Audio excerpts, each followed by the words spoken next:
जय हिंद मेरे प्यारे साथियों। आपके इस प्यारे से YouTube channel Amit study centre 99 में आपका बहुत बहुत स्वागत है। क्लास 12 द हिंदी सामान्य हिंदी का न्यू सिलेबस 2025 कक्षा 12 द सामान्य हिंदी न्यू सिलेबस 2025 जो 2024-25 का आपका सिलेबस आया है। 2025 में क्या पढ़ना है और क्या नहीं पढ़ना है तो उसके बारे में इस वीडियो में हम आपको बताएंगे। देखिए, नया सिलेबस सामान्य हिंदी यूपी बोर्ड 2025। इस बार इतना ही पढ़ना है। इस बार इतना ही पढ़ना है। इस बार केवल इतना ही पढ़ना है जितना मैं आपको बताऊंगा। देखिए, आपके मेरे मेहनत का फल आपका एक सब्सक्राइब ही होगा और आपका शेयर, लाइक, जो भी कमेंट आप कर सकते हैं आप कर दीजिए। बस आप सब्सक्राइब करके आप मेरे चैनल से जुड़ जाइए। हम आपके लिए इसी तरह का वीडियो लाते रहेंगे। और देखिए, उसके लिए जो साइंस है, SCIENCE, मतलब साइंस साइड से जो है, जिसका आर्ट्स नहीं है उसका सिलेबस ये है। सामान्य हिंदी साइंस वाले पढ़ते हैं और आर्ट्स वाले जो होते हैं, इतिहास भूगोल, जो आर्ट्स के सब्जेक्ट लेते हैं उनको क्या पढ़ना पड़ता है? केवल हिंदी या साहित्यिक हिंदी पढ़ना पड़ता है। लेकिन यह सामान्य हिंदी वालों के लिए है और यह साइंस वालों के लिए है। पूरा मैं आपको बताऊंगा कौन सा चैप्टर पढ़ना है, कौन सा चैप्टर नहीं पढ़ना है और कौन सा कितने नंबर का आता है, कौन सा टॉपिक कितने नंबर का पूछा जाएगा बोर्ड एग्जाम में। और यह वीडियो बनाने में, हमको लिखने में 3-4 घंटे लगे हैं और आप मेरा एक सब्सक्राइब कर दीजिए, उतने में ही मेरे मेहनत का फल पूरा हो जाएगा। और आज आइए आपको आप देख लेते हैं क्या पढ़ना है। आपका समय बर्बाद न करते हुए हम आप आ गए हैं आपके टॉपिक पर। देखिए, सामान्य हिंदी कक्षा 12 पूर्णांक 100, पूरा 100 नंबर का पेपर आता है। अब आता है खंड क। खंड का अंक कितना है? 50 अंक, मतलब 50 नंबर का पूछा जाता है खंड क। इसमें पहला जो पूछा जाएगा, पहला क्या पूछा जाएगा? हिंदी गद्य का विकास। हिंदी गद्य से विकास, गद्य का विकास, ठीक। गद्य के विकास में पढ़ना क्या है? हिंदी गद्य का उद्भव एवं विकास। उद्भव कैसे हुआ, विकास कैसे हुआ। शुक्ल युग क्या है, कामा शुक्लोत्तर युग। हिंदी गद्य की प्रमुख विधाएं, निबंध, उपन्यास, कहानी और देखिए आलोचना इत्यादि, आलोचना इत्यादि। तो यहाँ से टोटल आपके 5 नंबर के प्रश्न आएंगे। एक एक नंबर का 5 प्रश्न आएगा जो कि ऑब्जेक्टिव के फॉर्म में रहेगा। ऑब्जेक्टिव बहुविकल्पी प्रश्न रहेगा। 1 गुणे 5 बराबर 5, मतलब एक एक नंबर के 5 प्रश्न, 1 गुणे 5 बराबर 5। टोटल 5 नंबर के प्रश्न पूछे जाएंगे। हिंदी गद्य के विकास से बहुविकल्पी प्रश्न होगा। अब आप देख सकते हैं कि दूसरा क्या है? काव्य साहित्य का विकास या गद्य साहित्य का भी काव्य साहित्य का विकास, या इसी में काव्य के जगह अगर पद लिखा हो तब भी चल जाएगा। पद्य साहित्य का विकास या काव्य साहित्य का विकास। तो यहाँ से क्या क्या पढ़ना है? आधुनिक काल, भारतेंदु युग, द्विवेदी युग, छायावाद युग, प्रगतिवाद युग, नई कविता इत्यादि। मतलब आधुनिक काल क्या होता है, भारतेंदु युग क्या होता है, द्विवेदी युग क्या होता है, छायावाद युग क्या होता है, प्रगतिवादी युग क्या होता है, नई कविता जो होती हैं। और आधुनिक काल के लेखक कौन से? भारतेंदु युग के लेखक कौन से? द्विवेदी युग के लेखक, छायावाद युग के लेखक, प्रगतिवाद युग के लेखक, नई कविता। इन सभी के बारे में जब हम पढ़ लेते हैं तो वहाँ से बहुविकल्पी प्रश्न 1 गुणे 5, एक एक नंबर के 5 प्रश्न आते हैं, बराबर 5 नंबर। तो देखिए, टोटल 5 नंबर यहाँ से हो गया, यानी गद्य का विकास, पद्य का विकास। गद्य के विकास से 5 नंबर, पद्य के विकास से 5 नंबर, टोटल 5 5 10 नंबर यहाँ पर हो गया। तो ये मिलाकर कितना? 5 नंबर यहाँ से, 5 नंबर वहाँ से, तो 5 5 10 नंबर हो गया। 2 टॉपिक आपका हो गया, 2 प्रश्न तक। तीसरा आपका पूछा जाएगा पाठ्यक्रम में निर्धारित गद्यांशों पर आधारित 5 प्रश्न। गद्यांश पर आधारित दो गद्यांश दे देगा, 2 में से एक करना होगा, जिसके लिए 2-2 नंबर के 5 प्रश्न रहेंगे और 2 गुणे 5, 2 पचे 10 नंबर का होगा। एक गद्यांश दिया जाएगा जिसमें 5 प्रश्न पूछे जाएंगे जो कि 10 नंबर का होगा, ठीक। अब आपका चौथा नंबर पर पूछा जाएगा पाठ्यक्रम में निर्धारित पद्यांशों पर आधारित 5 प्रश्न। 2 पद्यांश दे दिया जाएगा, 2 में से आपको एक का करना होगा और जो कि 2-2 नंबर के 5 प्रश्न पूछे जाएंगे। 2 गुणे 5 बराबर 10 नंबर आपको मिल जाएगा, 10 अंक। अब आपका पाँचवा नंबर पर पूछा जाएगा। देखिए 5वें नंबर पर क्या पूछा गया, पाठ्यक्रम में निर्धारित लेखकों का साहित्यिक परिचय एवं कृतियाँ। पाठ्यक्रम में निर्धारित जैसे लेखक होंगे, लेखक का साहित्यिक परिचय और कृतियाँ लिखना होता है, जिसके लिए जिस शब्द सीमा क्या है इसका, अधिकतम 80 शब्द। यह 80 शब्द में पूछा जाता है। 2+3, देखिए 2+3 मतलब 2+3 बराबर 5 नंबर हो गया। तो आपका जीवन परिचय भी और साहित्यिक परिचय भी दोनों एक में भी लिखा जाता है, अलग अलग भी लिखा जाता है। 3 नंबर साहित्यिक परिचय का, 2 नंबर रचनाओं का। टोटल जब आप सभी चीज़ों को कर देते हैं तो सभी चीज़ मिलाकर 5 नंबर के प्रश्न पूछे जाएंगे 5 के क में। अब 5 का ख में आता है, पाठ्यक्रम में निर्धारित कवियों का साहित्यिक परिचय एवं कृतियाँ। और कवि का भी जब आप जीवन परिचय लिखेंगे या साहित्यिक परिचय लिखेंगे तो शब्द सीमा अधिकतम 80 शब्द में पूछा जाएगा। 80 शब्द से ज़्यादा आपको नहीं लिखना है, ज़्यादा लिख सकते हैं, कम नहीं लिखना है। ये भी 2+3 बराबर 5 नंबर का पूछा जाता है। 2 नंबर आपका जो आप कृतियाँ ये सब लिखते हैं उनके बारे में वो चीज़ें मिलता है, और 3 नंबर आपका साहित्यिक परिचय से मिलता है। 3 दू 5 नंबर हो गया। 5 नंबर लेखक का जीवन परिचय, 5 नंबर कवि का जीवन परिचय, टोटल यहाँ भी 10 नंबर कंप्लीट हो जाता है। तो 5 प्रश्न हो गया। 5वां, अब 6वें पे देखते हैं क्या आता है। प्रश्न नंबर 6 के अंतर्गत पूछा जाएगा, पाठ्यक्रम में निर्धारित कहानियों का सारांश एवं उद्देश्य पर आधारित प्रश्न पूछे जाएंगे। जो भी पाठ्यक्रम में निर्धारित जो भी कहानी दिए गए हैं, जैसे लाठी, ध्रुव यात्रा, बहादुर, पंचलाइट, ये सभी चीज़ें जो कहानियाँ होती हैं वहाँ से, और वो भी शब्द सीमा अधिकतम 80 शब्द में पूछा जाएगा। उसके लिए 5 नंबर आपको दिया जाएगा। 7वां नंबर आपका है, 7वें नंबर पर आपका पूछा जाएगा, पाठ्यक्रम में निर्धारित खंड काव्य की कथा वस्तु एवं प्रस्तुति पात्रों का चरित्र चित्रण, शब्द सीमा अधिकतम 80 शब्द। जैसे मुक्ति यज्ञ खंड काव्य, जो भी खंड काव्य होते हैं कौन सा किस जिले के लिए होगा ये भी आगे मैं आपको वीडियो में बताऊंगा। तो वही सब जो एक खंड काव्य दिया जाएगा जो कि 5 नंबर का पूछा जाएगा। ये भी कितने नंबर का, 5 नंबर का खंड काव्य पूछा जाएगा। उम्मीद करता हूँ कि आपको वीडियो पसंद आ रहा है। अगर वीडियो पसंद आ रहा है तो मेरे चैनल को सब्सक्राइब करके चैनल से जुड़ जाइए। देखिए खंड क, जो खंड क था, खंड क में 50 नंबर का आपका कंप्लीट हो गया, जो कि 50 नंबर का खंड क पूछा जाएगा। अब हम आते हैं खंड ख की तरफ। खंड ख में जो है कितने नंबर का, तो खंड ख अंक कितना, 50 नंबर। खंड ख भी जो पूछा जाता है वह भी 50 नंबर का पूछा जाता है। और खंड क मैं आपको बता दिया कौन सा कितने नंबर का पढ़ना है, वो मैं आपको बता दिया हूँ। अब आते हैं कि खंड ख में यह 50 नंबर का होगा। तो 8वां प्रश्न अब आ जाते हैं। 8वें का क में पूछा जाएगा, पाठ्यक्रम में निर्धारित संस्कृत गद्य का संदर्भ सहित हिंदी में अनुवाद। 2+5 बराबर 7 नंबर का पूछा जाएगा। पाठ्यक्रम में निर्धारित जो संस्कृत गद्य से जो आएगा, क्या आएगा, गद्य से एक, जैसे मान लीजिए गद्यांश पद्यांश की तरह ही आएगा।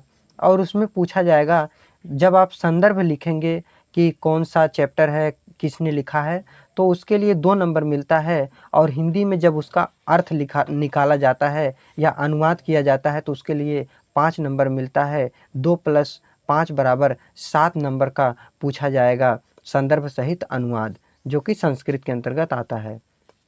अब इसके अंदर सॉरी 8 का हो गया। और आप देखते हैं 8 का ख। 8 का ख भी देखिए, ये भी 7 नंबर का पूछा गया है। कैसे इसमें करना है, पाठ्यक्रम में निर्धारित संस्कृत पद्य का, उसमें गद्य का आया था और इसमें पद्य का संदर्भ सहित हिंदी में अनुवाद आएगा। 2+5 बराबर 7। संदर्भ जब आप लिखेंगे इसमें भी पद्यांश दे देगा। संदर्भ जब आप पद्यांश का लिखेंगे तो आपको 2 नंबर मिलेगा। और जब आप उसको हिंदी में अनुवाद कर देंगे, उसका अर्थ निकाल देंगे, तो आपको 5 नंबर मिलेगा। 2+5 बराबर 7 नंबर का आपका पूछा जाएगा पद्यांश। तो गद्यांश और पद्यांश से संस्कृत का मिलाकर 7 14 नंबर हो गया। 7 यहाँ से 7 यहाँ से 14 नंबर हो गया आपका। अब आते हैं प्रश्न नंबर 9 पर। 9 में क्या पूछा जाएगा, 9 नंबर में आपका देखिए पूछा जाएगा, लोकोक्तियों एवं मुहावरों, काट दीजिए, लोकोक्तियों एवं मुहावरों के अर्थ क्या होते हैं एवं वाक्य प्रयोग करना है। जो कि एक एक नंबर का 2 प्रश्न पूछा जाएगा, 1 + 1 बराबर 2 नंबर के आते हैं। 9 हो गया। और आपका आता है 10 नंबर। 10 नंबर क्या पूछेगा, अपठित गद्यांश पूछेगा या पद्यांश पूछेगा, जो कि 5 नंबर का आपके एग्जाम में पूछा जाता है और यह भी हर साल आता है, इस साल भी आएगा। देखिए आपका 10 हो गया। अब 11 में हम देख लेते हैं कि 11 में क्या क्या कैसे पूछा जाता है। 11 का कब पूछा जाएगा, शब्दों में सूक्ष्म अंतर, जो कि 1 + 1 बराबर 2 नंबर का पूछा जाएगा, एक एक नंबर का 2 प्रश्न है। 11 का ख में पूछा जाएगा अनेकार्थी शब्द, ये भी 1 1 + 2 नंबर का पूछा जाएगा, एक एक नंबर के 2 प्रश्न आएंगे। और ग में अनेक शब्दों के लिए एक शब्द वाक्यांश केवल 2 का ही करना है, तो 1 1 + 2 नंबर का मिला जाएगा, एक एक नंबर का। और आपका घ आता है 11 का, घ में पूछेगा वाक्यों में त्रुटि मार्जन, लिंग, वचन, कारक, काल एवं वर्तनी संबंधित त्रुटियों पूछा जाएगा, एक एक नंबर का 2 प्रश्न, 2 नंबर का यह भी आपका पूछा जाएगा। अगर कोई भी गलती मुझसे हो जाए वीडियो में तो इसके लिए मैं क्षमा चाहता हूँ, क्योंकि गलती से ही इंसान सीखता है, बिना गलती के कोई भी इंसान अपने जीवन में आगे नहीं जा सकता है और दुनिया में ऐसा कोई भी इंसान नहीं पैदा हुआ जिससे गलतियाँ ना हो। अगर थॉमस अल्वा एडिसन, अगर वह इतनी गलतियाँ 9999 कहा जाता है कि गलतियाँ किया, तब जाके बल्ब का निर्माण हुआ, जिसके जोर में हम और आप रहते हैं। तो उतना बार गलती किया गया, तो गलती सबसे हो सकता है, लेकिन गलती होना बड़ी बात नहीं, गलती को सुधार लेना बड़ी बात है। गलती सबसे होती है, कोशिश करिए कि गलती को सुधार लिया जाए, चाहे हम हो चाहे आप हो। तो और हम आपके अगले टॉपिक की तरफ चलते हैं। 11 हो गया, अब हम आपके 12 नंबर की तरफ चलते हैं। देखिए अब आपका आता है 12 नंबर प्रश्न में, वहाँ पर आएगा बोर्ड में 12 नंबर प्रश्न वाले में, तो क्या आएगा, काव्य सौंदर्य के तत्व। तो इसके अंतर्गत आखिर हमको पढ़ना क्या है, काव्य सौंदर्य के तत्व के अंतर्गत क्या पढ़ना है। तो इसके अंतर्गत का आता है, का के अंतर्गत आपको पढ़ना होगा रस। रस में कौन कौन सा रस पढ़ना है, श्रृंगार रस। श्रृंगार रस के भी 2 भाग होते हैं, संयोग वियोग। तो श्रृंगार रस, करुण रस, हास्य रस, वीर रस एवं शांत रस के लक्षण एवं उदाहरण। उसके लक्षण और उदाहरण, लक्षण में जैसे आपका आता है उसका स्पष्टीकरण भी देना होता है। अगर आप उदाहरण परिभाषा लिख देते हैं तब भी आपको 2 नंबर मिलेगा, अगर आप स्पष्टीकरण लिख देंगे तब भी जरूरी, क्योंकि इंटर में और क्लास 12 में ही लिखा जाता है, स्पष्टीकरण भी लिखा जाता है। अगर आपको आ रहा है तभी लिखिए और नहीं आ रहा है तो मत लिखिए। यह जो रस है वह 2 × 1 मतलब 2 नंबर का एक प्रश्न पूछा जाएगा, बराबर 2 नंबर आपका मिलेगा। 2 रस पूछा जाएगा, 2 में से एक ही रस को करना है, जिसके लिए आपको 2 नंबर मिलेगा रस से। अब देखिए 12 का ख के अंतर्गत पूछा जाएगा अलंकार। अलंकार में जो पहला होगा शब्द अलंकार। शब्द अलंकार में कौन कौन सा पढ़ना है, तो अनुप्रास अलंकार पढ़ना है, यमक अलंकार, श्लेष, अनुप्रास, यमक, श्लेष के लक्षण एवं उदाहरण। इसके भी लक्षण और उदाहरण मतलब परिभाषा और इसके जो स्पष्टीकरण है और जो उदाहरण है, इन्हीं सभी चीज़ को आप लोग को लिख देंगे तो आपको 2 नंबर मिल जाएगा। इसी के देखिए पहला तो हो गया शब्द अलंकार, दूसरा इसमें आता है अर्थालंकार। अर्थालंकार में देखिए उपमा अलंकार, रूपक अलंकार, उत्प्रेक्षा अलंकार, भ्रांतिमान एवं संदेह के लक्षण एवं उदाहरण। तो इन सभी अलंकार में से 2 अलंकार पूछा जाएगा। अगर 2 में से आप एक को कर देते हैं परिभाषा, उदाहरण, स्पष्टीकरण, तो 2 × 1 बराबर 2 नंबर आपको मिल जाएगा। तो अलंकार से भी आपका 2 नंबर कंप्लीट हो जाता है। रस अलंकार कंप्लीट हो गया। अब आते हैं छंद की तरफ। ग 12 के क ख, अब ग आ गया छंद। छंद मात्रिक, छंद मात्रिक में क्या पढ़ना है, चौपाई छंद पढ़ना है, दोहा छंद, सोरठा छंद, कुंडलिया छंद के लक्षण एवं उदाहरण। इसके भी क्या करना है आपको, परिभाषा, उदाहरण। और इसमें तो स्पष्टीकरण होता नहीं, स्पष्टीकरण भी होता है, आप लिख सकते हैं कि इतना इतना ऐसे हुआ तब जाके यह छंद कहलाया। तो ये भी 2 पूछा जाएगा, 2 में से एक को लिखना होगा। 2 × 1 बराबर 2 नंबर का प्रश्न पूछा जाएगा छंद से। तो आपका रस, छंद, अलंकार से टोटल कितने 6 नंबर कंप्लीट हो जाते हैं। और अब हम आपको देखते हैं कि 13 नंबर प्रश्न पर क्या पूछा जाएगा। अगर आप कमेंट करेंगे तो हम आपके कमेंट के द्वारा जो आपको वीडियो चाहिए मैं उस तरह का वीडियो आपको लाकर दे दूंगा। देखिए 13 नंबर प्रश्न पर पूछा जाएगा पत्र लेखन। पत्र लेखन निम्नलिखित में से किसी एक पर, निम्नलिखित में से मतलब 3-4 जो भी दे दिया है 2 दिया जाएगा। देखिए आपको पढ़ना कितना, पढ़ना तो 3 ही है, तो जो भी दिया जाएगा आपको 1-2 ठे दिया जाएगा, उसमें से आपको एक ही करना है, जिसके लिए आपको 2+4 जब आप क्या करते हैं कि जैसे एड्रेस डाल देते हैं, किसको दे रहे हैं किसको नहीं दे रहे हैं, ये चीज़ें उसके लिए आपको 2 नंबर मिलता है। और बीच में जब आप क्या करते हैं, व्याख्या करते हैं, जब आप बताते हैं कि हाँ इस चीज़ के बारे में लिखना है, घटना के बारे में ये चीज़ें करना है ये नहीं करना, तो उसके लिए आपको 4 नंबर बराबर 6 नंबर के प्रश्न पूछा जाता है पत्र लेखन से। अब कौन कौन सा पत्र लेखन आपको पढ़ना है? पहला आएगा नियुक्ति, नियुक्ति के अंतर्गत आवेदन पत्र पढ़ना होगा। दूसरा पूछा जाएगा बैंक से किसी व्यवसाय के लिए ऋण प्राप्त कराने का आवेदन पत्र, मतलब बैंक से हमको ऋण लेना है कि हमको ये कार्य करना है, पढ़ाई करना है, तो उसके लिए आपको क्या करना, लोन लेगा, ऋण मतलब लोन लेना होगा, उसके लिए आपको पत्र लिखने के लिए आ सकता है। 2 हो गया। तीसरा आपको पढ़ना है अपने नगर या गांव की सफाई हेतु संबंधित अधिकारी को प्रार्थना पत्र। अपने गांव हो गया, आपका नगर हो गया, उसको सफाई कराने के लिए कि मच्छर है, गंदगी ये सब, तो उससे संबंधित जो प्रश्न पूछा जाएगा अधिकारी को क्या करना होगा, प्रार्थना पत्र लिखना होगा। तो तीन तीन मैं आपको बता दिया, इनसे बाहर नहीं पूछा जाएगा, और आप जब इसको लिख देंगे तो आपको जो है 6 नंबर पूरा पूरा दे दिया जाएगा। अगर आपको वीडियो पसंद आ रहा है तो सब्सक्राइब कर दीजिए, शेयर कर दीजिए, क्योंकि अभी हमारा नया चैनल है, और जब चैनल रैंक कर जाएगा, जब चैनल चल जाएगा, तो मैं आपको और बहुत ही अच्छी वीडियो लेकर आऊँगा और इलेक्ट्रॉनिक बोर्ड भी लेकर आऊँगा, क्योंकि अभी क्या है कि नया चैनल है तो इसको चलने में थोड़ा समय लगता है। देखिए प्रश्न नंबर लास्ट आपका आएगा 14वां प्रश्न, 14 नंबर। इसमें क्या पूछा जाएगा, निबंध। निबंध किस पर? विज्ञान, वाणिज्य, शिक्षा, कृषि, सामाजिक एवं राजनीतिक चेतना पर आधारित जनसंख्या, स्वास्थ्य, शिक्षा व पर्यावरण से संबंधित निबंध पूछे जाएंगे। 2+7 जब आप रूपरेखा लिखते हैं कि हम प्रस्तावना लिखेंगे, हम जनसंख्या पर मान लीजिए आप लिख रहे हैं, तो आप लिख देंगे प्रस्तावना, जनसंख्या के कारण, निवारण, अर्थ। तो जब आप रूपरेखा लिख देते हैं तो उसके लिए 2 नंबर मिलता है, और जब आप पूरे निबंध को लिखते हैं तो उसके लिए 7 नंबर। 2+7 बराबर 9 नंबर का टोटल आपका निबंध, 9 नंबर का आपका निबंध पूछा जाता है, और इनसे बाहर नहीं पूछा जाएगा। और जिस टॉपिक पर आपको निबंध चाहिए आप कमेंट कीजिए, हम आपको उस टॉपिक पर निबंध बनाकर वीडियो बनाकर दे देंगे, और बहुत ही एक एक शब्द को आपको समझा कर देंगे। देखिए आपका प्रश्न तो पूरा कंप्लीट होगा, इतना ही प्रश्न पूछा जाएगा, और टोटल आपका 100 नंबर देखिए यहाँ पर कंप्लीट हो गया, 100 नंबर आपका कंप्लीट हो गया।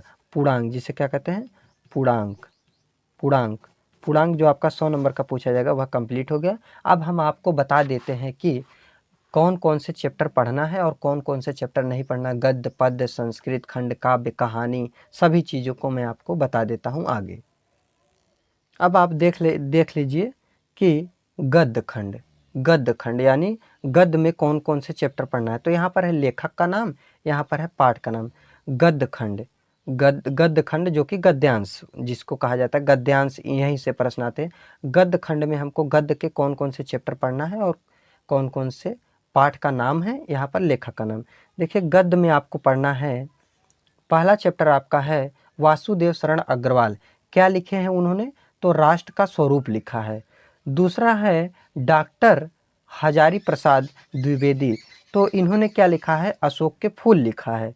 तीसरा चैप्टर आपका है, तीसरा किसने लिखा है, तो तीसरा लिखे हैं प्रोफेसर जी सुंदर रेड्डी, इनको पढ़ना। इन्होंने क्या लिखा है, भाषा और आधुनिकता।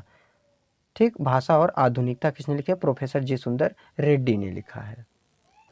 हम आपको इस तरह से समझा कर बताएंगे कि आपको एक एक टॉपिक और प्रत्येक टॉपिक आपको समझ में आएगा, कोई ऐसा टॉपिक नहीं होगा जो आपको समझ में ना आए और हम पढ़ाकर चले जाएं, ऐसा आपके साथ मैं होने नहीं दूंगा। चौथे लेखक हैं डॉक्टर APJ अब्दुल कलाम। इन्होंने क्या लिखा है? तेजस्वी मन के संपादित अंश। क्या लिखा? तेजस्वी मन के संपादित अंश। पांचवें लेखक हैं कन्हैयालाल मिश्र प्रभाकर। इनको पढ़ना है। इन्होंने क्या लिखा है? रॉबर्ट नर्सिंग होम में। क्या लिखा? रॉबर्ट नर्सिंग होम लिखा है। ठीक। उसके बाद छह नंबर लेखक आते हैं हरिशंकर परिसाई। हरिशंकर परिसाई क्या लिखे हैं? निंदा रस लिखे हैं। तो इनके बारे में भी, और जो भी जीवन परिचय होंगे, जब आप कमेंट करेंगे तो हम आपको जीवन परिचय भी करा दूंगा, और आपको मैं सभी चीज़ें करा दूंगा जितना आप कमेंट करते जाएंगे। और हिंदी की मैं आपको पूरा तैयारी कराऊंगा, ताकि आप 100 में से 100 नंबर लाएं और आपका एक भी नंबर कम ना हो। देखिए, मेहनत के ऊपर पूरा नंबर आता है। आप थोड़ा बहुत गलती करेंगे, थोड़ी बहुत राइटिंग खराब रहेगी, तो कुछ तो नंबर कम हो ही जाएगा, तो 90 प्लस तब भी आपका आ जाएगा।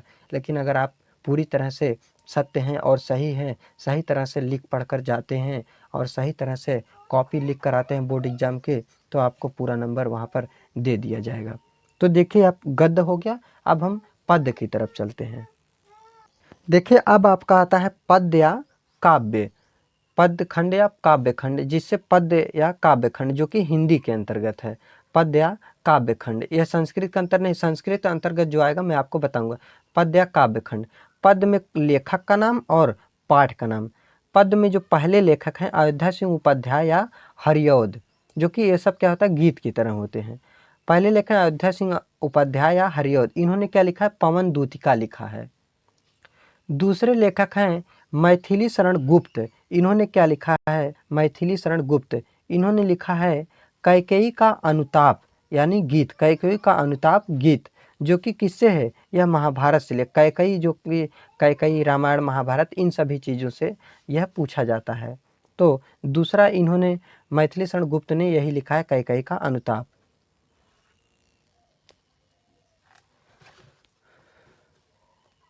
देखिए, तीसरे नंबर पर आते हैं जयशंकर प्रसाद। इन्होंने क्या लिखा है? श्रद्धा मनु गीत। चौथे नंबर के लेखक आते हैं सुमित्रा नंदन पंत। इन्होंने क्या लिखा है? नौका विहार बापू के प्रति परिवर्तन। नौका विहार और बापू के प्रति परिवर्तन, सुमित्रा नंदन पंत ने लिखा है। पांचवें आते हैं महादेवी वर्मा। इन्होंने क्या लिखा है? गीत लिखा है। छठवें नंबर पर आते हैं रामधारी सिंह दिनकर। रामधारी सिंह या इन्हीं को दिनकर कहा जाता है, रामधारी सिंह दिनकर। इन्होंने क्या लिखा है? अभिनव मनुष्य पूर्वा उर्वशी। अभिनव मनुष्य पूर्वा उर्वशी, इन्होंने यह लिखा है। सातवें लेखक आपके आते हैं डॉक्टर सच्चिदानंद हीरानंद वात्स्यायन अज्ञे। सच्चिदानंद हीरानंद वात्स्यायन, या इन्हीं को अज्ञे भी कहा जाता है। इन्होंने लिखा है मैंने आहुति बनकर देखा हिरोशिमा। मैंने आहुति बनकर देखा हिरोशिमा। यह किसने लिखा है? तो सच्चिदानंद हीरानंद वात्स्यायन अज्ञे ने लिखा है।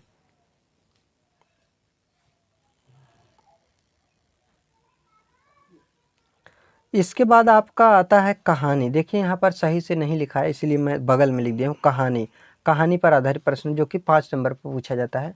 कहानी, तो कहानी में पहले लेखक कौन है? जैनेन्द्र कुमार की कहानी पढ़ना है ध्रुव यात्रा। और दूसरा है फणीश्वर नाथ रेणु का कहानी पढ़ना है पंचलाइट। तीसरा है शिवानी। शिवानी जो है, इनका कहानी क्या है? लाठी। और चौथा जो लेखक है अमरकांत। इन्होंने क्या लिखा है? बहादुर कहानी लिखा है। ठीक, तो यह हो गई कहानी और कहानी को लिखने वाले लेखक। यह भी 5 नंबर का पूछा जाता है। अब आपका आता है खंड काव्य। खंड काव्य कितने नंबर का पूछा जाता है? तो खंड काव्य आपका 5 नंबर का पूछा जाता है। खंड काव्य, पहला खंड काव्य है मुक्ति यज्ञ। मुक्ति यज्ञ खंड काव्य के जो लेखक है वह कौन है? तो श्री सुमित्रा नंदन पंत हैं। ठीक, और जो मुक्ति यज्ञ है यह किस जिला में पढ़ा जाता है? तो कानपुर, जौनपुर, मुरादाबाद, फैजाबाद, एटा और ललितपुर। देखिए, यहाँ पर दिखा देते हैं आपको। कानपुर, जौनपुर, मुरादाबाद, फैजाबाद, एटा, ललितपुर, इन सभी जगहों पर क्या पढ़ा जाता है? मुक्ति यज्ञ पढ़ा जाता है। तो पहला खंड काव्य हो गया। आपका आता है दूसरा खंड काव्य। दूसरा खंड काव्य क्या है? ये देखिए, आप भूलिएगा मत, यह क्या है? खंड काव्य। यह आपका खंड काव्य है। तीसरा खंड काव्य है, दूसरा आपका खंड काव्य है सत्य की जीत। इसके लेखक कौन हैं? तो श्री द्वारिका प्रसाद महेश्वरी, श्री द्वारिका प्रसाद महेश्वरी लिखे हैं सत्य की जीत। तो यह किस जिलों में पढ़ा जाएगा? तो यह पढ़ा जाएगा लखनऊ जिला, इटावा, बलिया, बिजनौर, झांसी, बदायूं, प्रतापगढ़, रामपुर, पीलीभीत, इन सभी जिलों में पढ़ा जाएगा। कौन सा? सत्य की जीत, जिसके लेखक हैं श्री द्वारिका प्रसाद महेश्वरी। इन सभी जिलों में पढ़ा जाएगा। अगर उम्मीद करता हूँ पसंद आ रहा है, और पसंद आ रहा है तो सब्सक्राइब कर दीजिए। तो तीसरा आपका आता है रश्मि रथी खंड काव्य। रश्मि रथी खंड काव्य, जिसके लेखक कौन है? रामधारी सिंह दिनकर हैं। यह किस जिला में पढ़ना है? वाराणसी, बुलंदशहर, मथुरा, मुजफ्फरनगर, फतेहपुर, उन्नाव, देवरिया। तो इन सभी जिलों में पढ़ना है। कौन सा? रश्मि रथी खंड काव्य, जिसको लिखने वाले हैं रामधारी सिंह दिनकर। वाराणसी मतलब आप जानते ही हैं, बनारस, इलाहाबाद, प्रयागराज, यही सभी है, तो वहीं का यह है। तो तीसरा भी आपका कंप्लीट हो जाता है खंड काव्य। चौथा खंड काव्य आपका आता है आलोक वृत्त। आलोक वृत्त, यह खंड काव्य आता है, इसके लेखक हैं श्री गुलाब खंडेवाल। श्री गुलाब खंडेवाल ने लिखा है। यह किस जिला में पढ़ना है? तो प्रयागराज, वाराणसी वो अलग था और प्रयागराज जिला अलग है। ठीक, देखिए प्रयागराज, अलीगढ़, सहारनपुर, फर्रुखाबाद, मैनपुरी, मिर्ज़ापुर, सीतापुर, तो इन सभी जिलों में जो पढ़ना है वह है आलोक वृत्त, लेखक श्री गुलाब खंडेवाल। और जिला कहाँ कहाँ पढ़ना है ये आप देख लीजिए। और अगर आपको किसी ज़िला का नहीं मिल रहा है तो आप कमेंट कीजिए, हम आपको बता देंगे। और किस ज़िला का आपका खंड काव्य आपको पढ़ना है वो भी कमेंट करेंगे, वो भी मैं आपको लिखा दूंगा और बता दूंगा, समझा दूंगा। आपका पांचवा खंड काव्य आता है त्यागपथी। त्यागपथी खंड काव्य, इसको किसने लिखा है? तो इसके लेखक हैं, देखिए इसके लेखक, त्यागपथी के लेखक हैं श्री रामेश्वर शुक्ल अंचल। इन्हीं को अंचल भी कहा जाता है। जिला कहाँ कहाँ पढ़ना है? आगरा, गोरखपुर, गाजीपुर, बरेली, सुल्तानपुर, जालौन, लखीमपुर खीरी, गोंडा, शाहजहांपुर, बाराबंकी, इन सभी जिलों में त्यागपथी खंड काव्य पढ़ना है। इसके लेखक है श्री रामेश्वर शुक्ल अंचल हैं। और कहाँ कहाँ जिला पर पढ़ना है मैं आपको बता दिया हूँ। तो अगर इस टॉपिक पर आपको वीडियो चाहिए तो आप मुझे कमेंट कीजिए, मैं आपको वीडियो बनाकर दे दूँगा। अब देखिए छठवां खंड काव्य है, खंड काव्य छठवां है श्रवण कुमार खंड काव्य। इसके लेखक शिव बालक शुक्ल हैं। जिला कहाँ कहाँ पढ़ना है? मेरठ, आजमगढ़, बस्ती, रायबरेली, हरदोई, बांदा, बहराइच, हमीरपुर, इन सभी जिलों में क्या पढ़ना है? श्रवण कुमार खंड काव्य, लेखक इसके हैं शिव बालक शुक्ल। इन सभी जिलों में पढ़ना है। उम्मीद करता हूं कि आपको यह वीडियो पसंद आ रहा है, तो वीडियो को सब्सक्राइब कर दीजिए। और आगे आपको बता देते हैं कि संस्कृत में कौन कौन सा पाठ पढ़ना है। अब ये आपका आता है खंड ख में संस्कृत में कौन कौन से चैप्टर पढ़ना है, जो कि 14 नंबर पूछे जाते हैं खंड ख में। तो कुल मिलाकर इसी में गद्यांश पद्यांश हो ही जाता है। इसी को मिलाकर पहला चैप्टर संस्कृत में पढ़ना है भोजस्योदार्यम। दूसरा चैप्टर पढ़ना है आपको आत्मज्ञ एवं सर्वज्ञ। और तीसरा चैप्टर आपको पढ़ना है संस्कृत भाषायाः महत्वम। चौथा चैप्टर आपको पढ़ना है जातक कथा। क्या पढ़ना है? जातक कथा। पांचवा चैप्टर आपको पढ़ना है सुभाषित रत्नानी। सुभाषित रत्नानी एक ऐसा चैप्टर है जिससे हर साल हमको उम्मीद है, और मैं देखा हूँ मॉडल पेपर बार बार कि सुभाषित रत्नानी से हर साल एक आता है संदर्भ और अनुवाद करने के लिए, और इस साल भी आएगा। इसको आप ज़रूर से तैयार कर लिए। अगर आपका एक चैप्टर पूरी तरह से सुभाषित रत्नानी तैयार है तो ज़रूर आपका 7 नंबर कंप्लीट हो जाएगा। बाकी महत्वपूर्ण तो सभी हैं, लेकिन सबसे ज़्यादा महत्वपूर्ण जो है वह सुभाषित रत्नानी पाठ है। और आपका 6वां पाठ आता है महामना मालवीय है, महामना मालवीय है। और 7वां आपका आता है पंचशील सिद्धांत है, पंचशील सिद्धांत है। तो अगर आप 90% प्लस लाना चाहते हैं, 90% प्लस लाना चाहते हैं तो हमारे चैनल को सब्सक्राइब करके हमारे चैनल से जुड़ जाइए। मेरा चैनल का नाम तो आप जान ही रहे हैं, अमित स्टडी सेंटर 99। लाइक कर दीजिए, वीडियो को सब्सक्राइब कर दीजिए, शेयर कर दीजिए और मेरे चैनल से आप जुड़े रहिए। मिलते हैं किसी और एक बेहतरीन टॉपिक के साथ। तो आज के लिए बस इतना ही। वीडियो देखने के लिए आपको धन्यवाद।